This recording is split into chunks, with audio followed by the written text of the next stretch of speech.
นเก่าเอาใจพอเป็นเนี่ยอาจจะแม่นว่าโซนเนาะแม่ว่าสาวจ้าใจ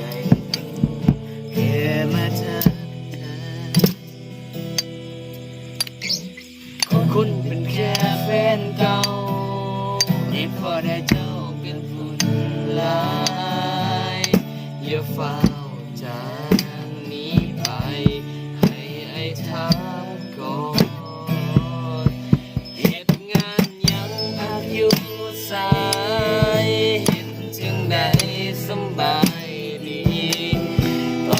กับเขาน้องแฮปปี้ดี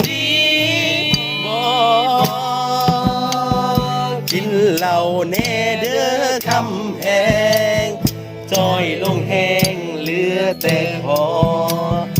หากอายไปแต่เขาซออย่าทะเลาะกันโอ้ให้บอกกับเขาไปว่าอายตายจากใจจะไปแล้วก็แค่พี่บ้ามาแซวแอลทำให้บอกกับเขาไปว่าแค่พูดบ่พอ